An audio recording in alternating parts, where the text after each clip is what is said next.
You're listening to REI USA Podcast, your prime resource for genuine real estate growth. If you want to jumpstart your real estate career, whether in active or passive investing, this is the right show for you. Join professional home renovator Stacy as she talks to REI USA teachers and expert investors willing to share their tips and tricks to get started in investing, sharing actionable advice in every area of real estate, all while putting legality, habitability, and safety above everything else. Combine their unparalleled advice with your strong drive for success, and that incredible real estate fortune will be yours. Now, here's your host, Stacy. My name is Adkins. My husband and I have been in real estate for quite some time. We typically do things together, but I told him that he wasn't allowed to come on today. He's not a badass woman, so he doesn't need to be present. And yes, we teach on every third Wednesday at 4 p.m. So come and check us out. We have a coaching program with people all over the country. So it's not just specifically Ohio related that we teach. So we'd like to have you anytime you're available or wanting to check us out. Just actually, before we get started, what kind of topics do y'all talk about? Oh, okay. So Jay and I do pretty much everything in real estate. So we do private money fundraising.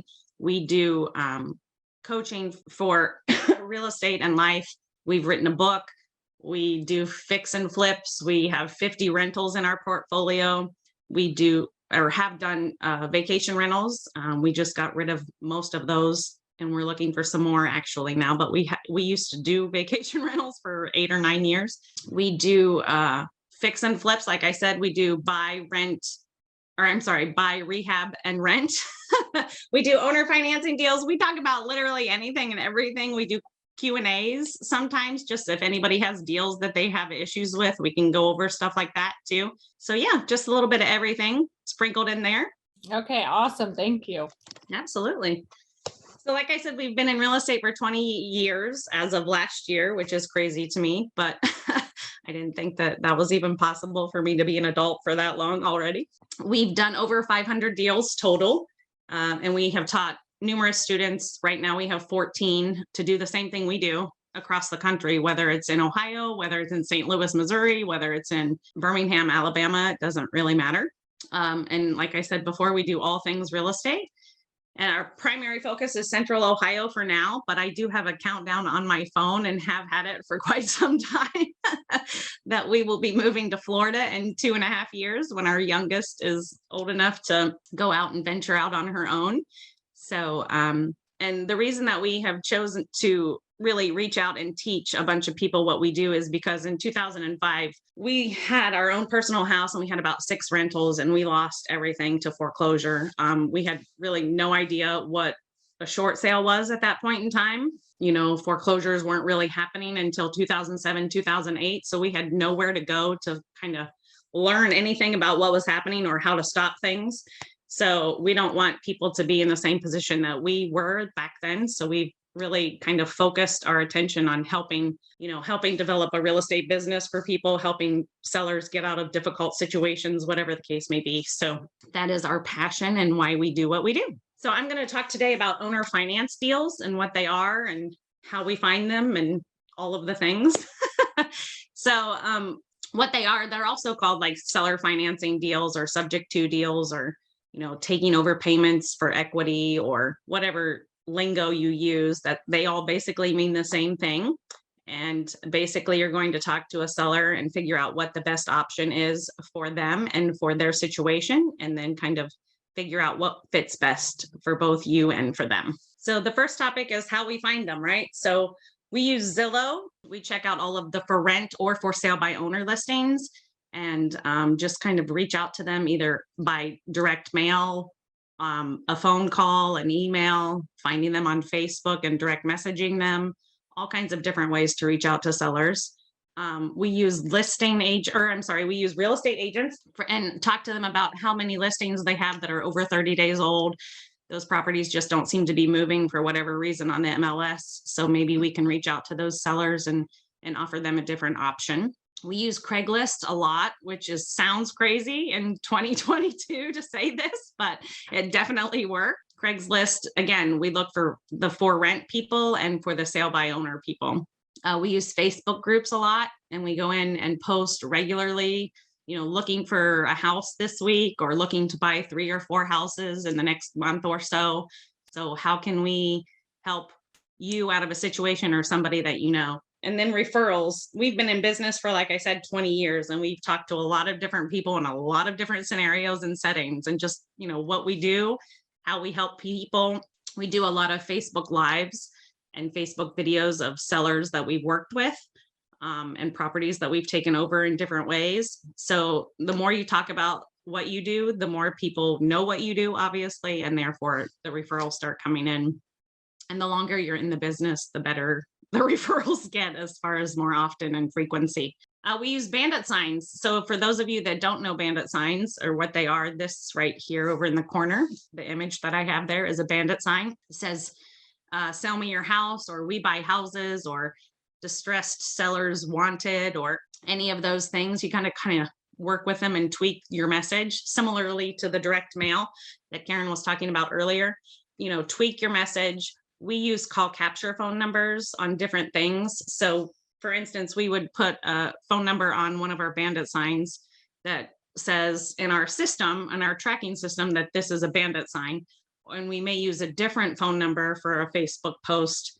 We may use a different phone number for an email or something that we send out versus or on Zillow or Craigslist, because that way you can track what marketing is working and what marketing isn't working, and then kind of tweak your marketing so you're not wasting money on stuff that isn't necessarily producing any leads for you. We do social media posts using those bandit signs sometimes, but like I said, we might tweak the phone number just to make sure that we're tracking it correctly in our follow-up systems as well.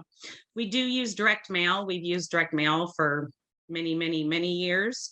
And we've used yellow letters, which is a common term in real estate. We've used postcards.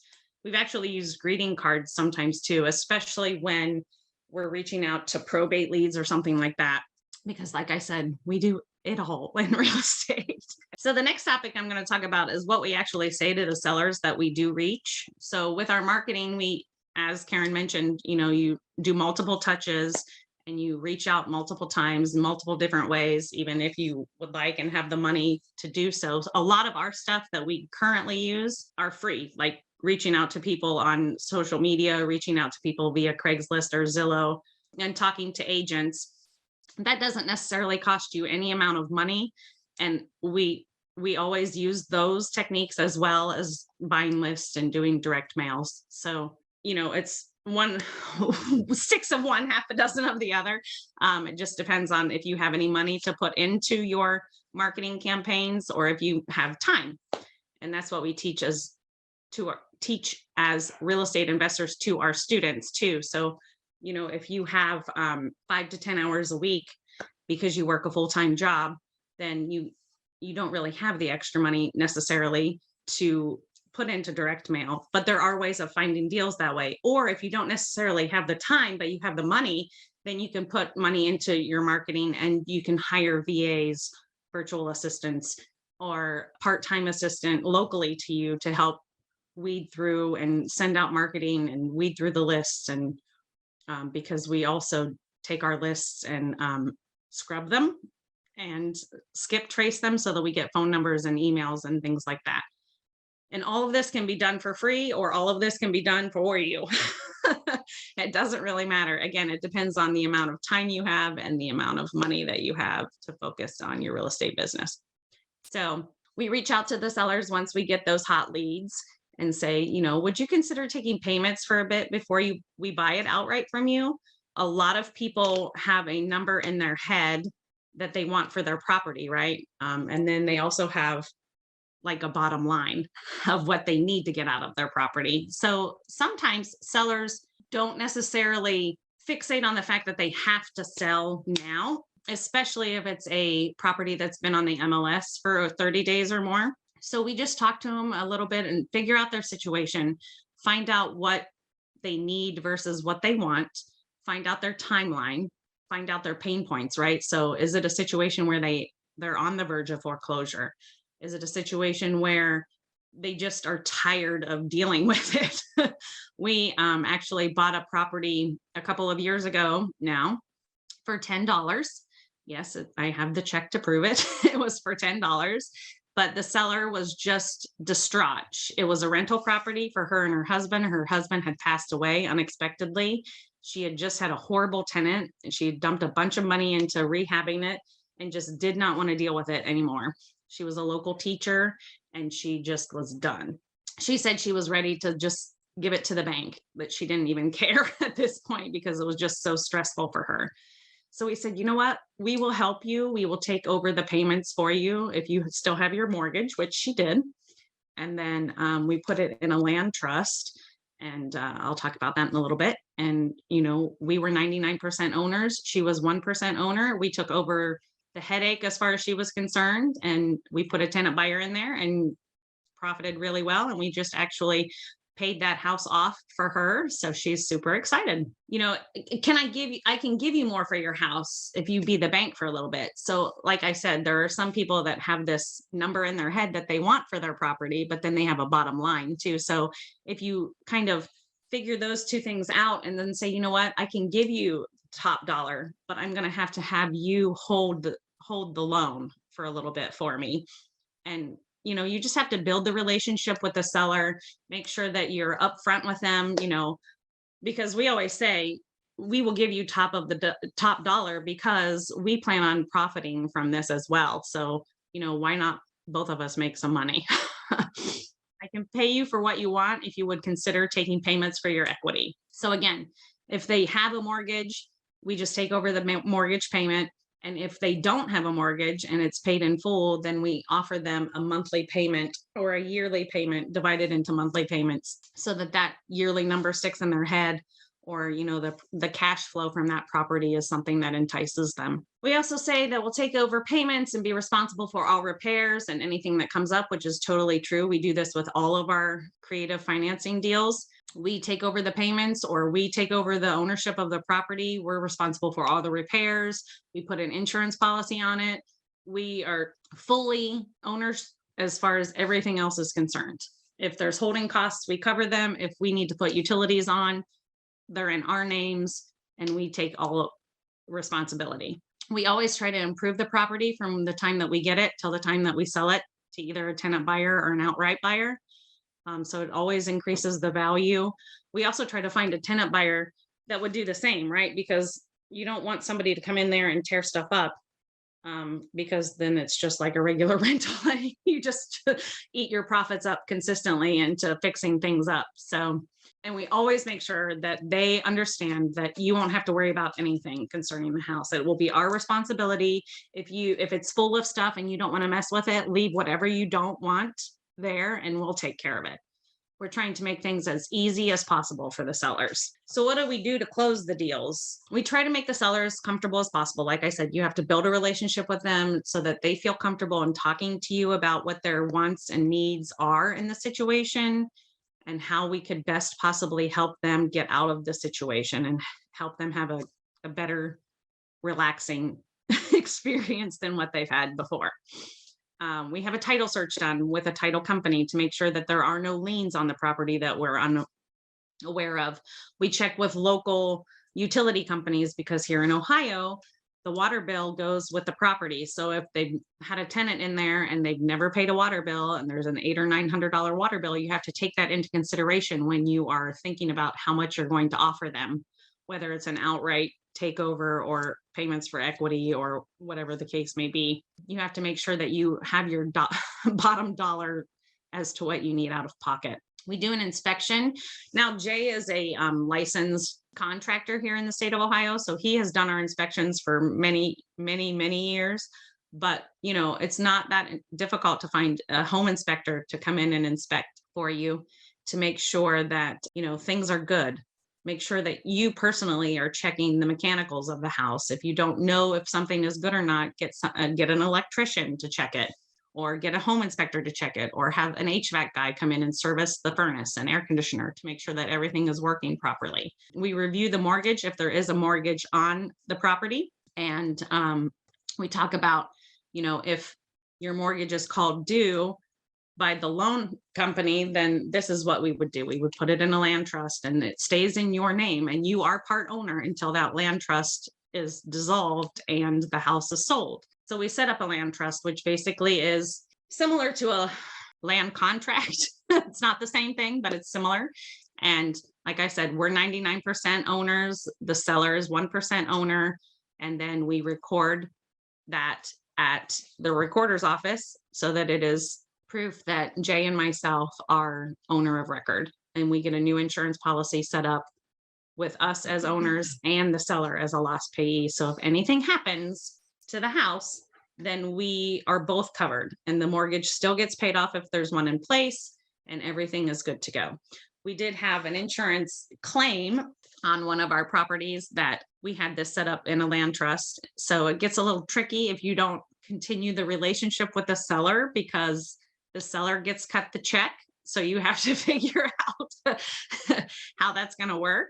So just maintain the relationship, even if it's a check-in once a month, say, hey, how's it going? We just wanted to let you know, this is the situation.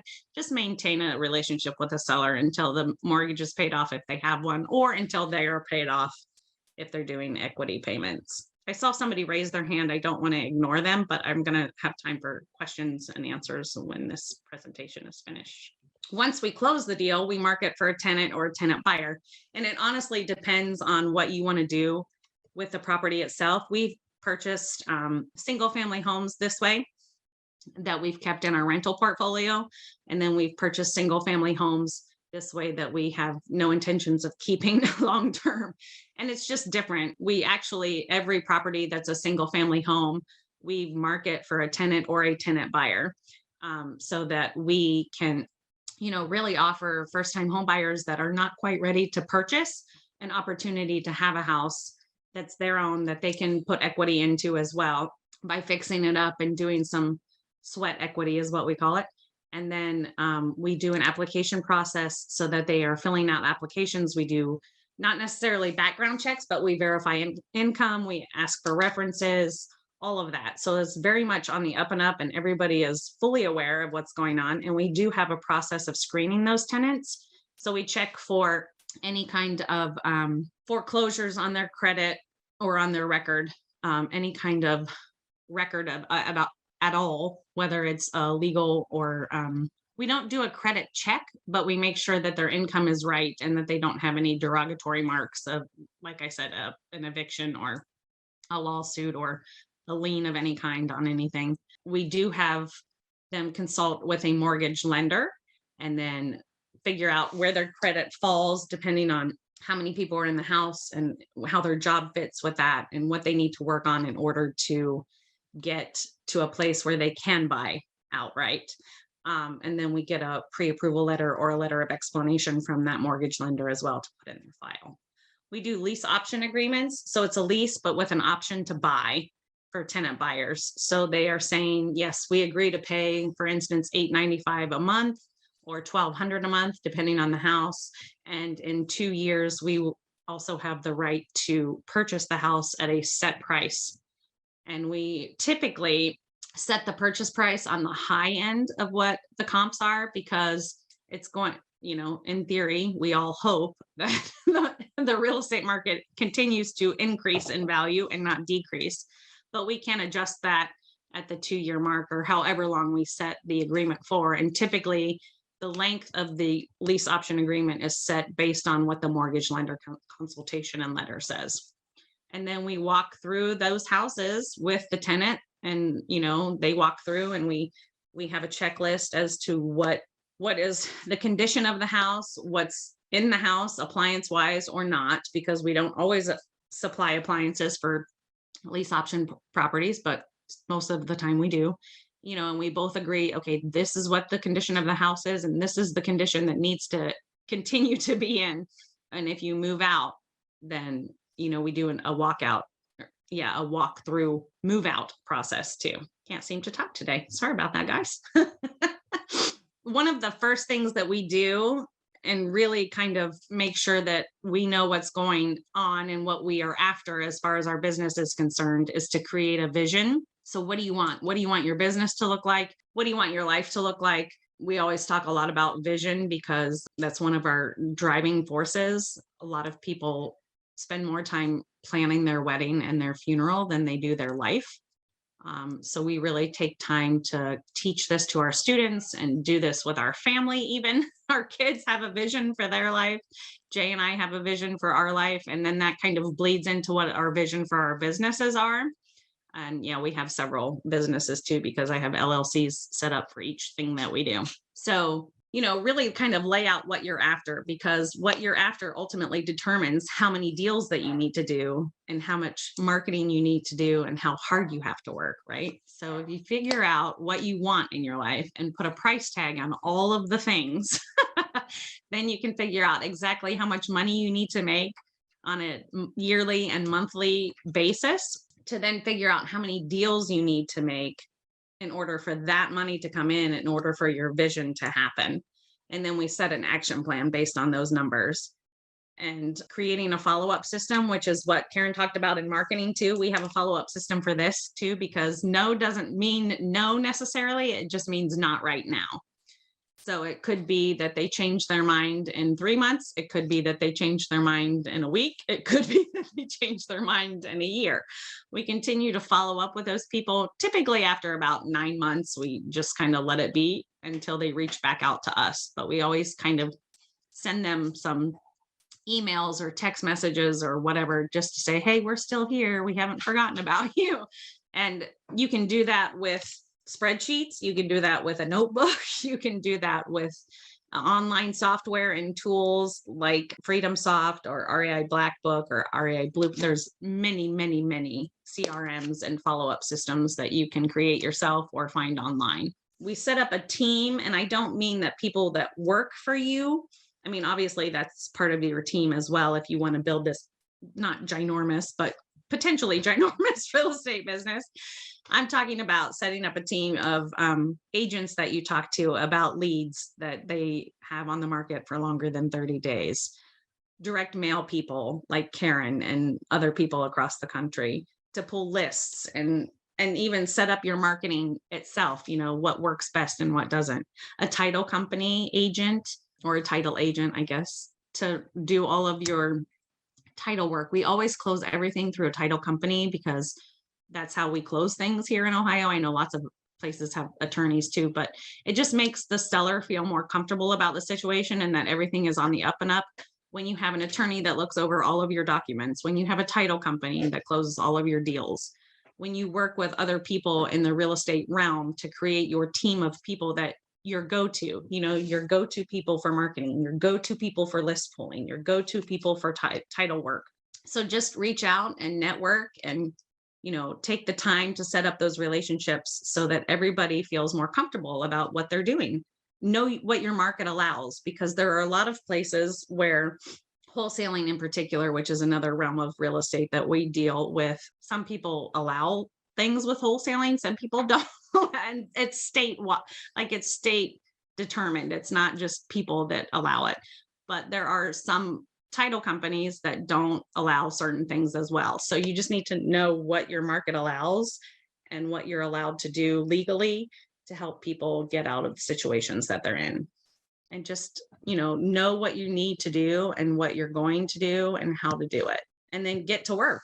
So you just need to make sure that you have an action plan set, have your marketing ready. If you have money to throw at marketing, know what your budget is for marketing every month so that okay, I can send out this many marketing newsletters or yellow letters or postcards or bandit signs or whatever you need to do. There are a lot of places between all of the states that we've invested in, which is Ohio, South Carolina, and Florida. Some cities allow bandit signs. Some cities don't allow bandit signs. Some cities fine you for every bandit sign that you have. And those fines can range from $5 to $250 per sign. And maybe even more. I don't know. I'm just basing it off of my experience and what we've come across.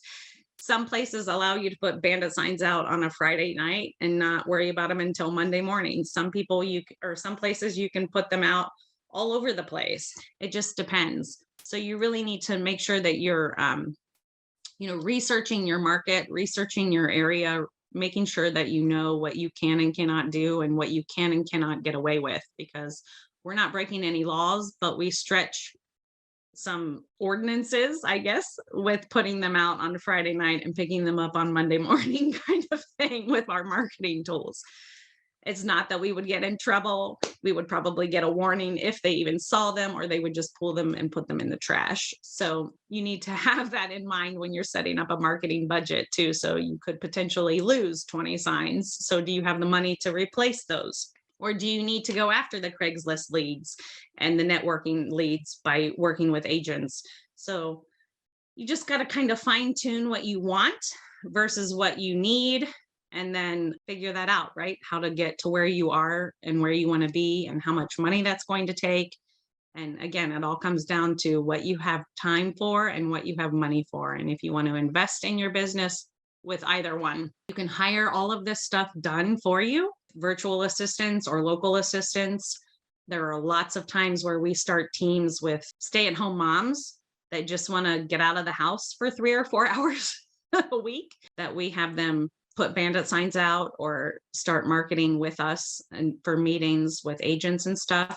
We have, that's actually how our assistant Bonnie, who has been with us 8 years, started with us. She was ready to get back into the workforce and she had 10 hours a week to work. So we just put her to work there. And now she's been with us 8 years and works full time since then. So it just depends on, setting up the right team and the action plan to get you going, and knowing what to say and how to say it and working on those relationships. So real estate can be as easy or as difficult as you make it, is what I've decided over the last 20 years. So Jay and I are best sellers on Amazon. We wrote a book several years ago that's called Vision Focused Life. We used to be coaches for a group that's called Life and Air, and it's very focused on having a vision for your life and your business. And we did really well with developing a vision for our life and our businesses. And we just feel like that's part of why we've been so successful over the last 20 years. So this is a picture of our book. And I know I talked a little bit faster than I was planning on, which doesn't surprise me whatsoever. So I have a little bit more time for questions, or I can go over a few more things in more detail now that we're through it all. But we are offering a free checklist specifically about creative financing deals and seller financing deals. So if this link right here that says https://go.jandannieadkins.com, that will take you to that checklist that we're giving away for free. And then this is our website as well, jandannieadkins.com. So you can get a hold of us in any scenario or situation. If you would like some more information about any of the stuff that we've talked about today, or any other things that we can reach out and help you with, we are completely open and willing to help as many people as possible reach their goals and dreams. Thank you for listening to this episode of REI USA. Let these golden pieces of advice clear your path towards thriving real estate success and start making those amazing financial opportunities work for you. If you liked this episode and want to get more of these valuable secrets, be sure to subscribe to the show at www.rei-usa.com. Leave a rating too and share with your friends. Until next time.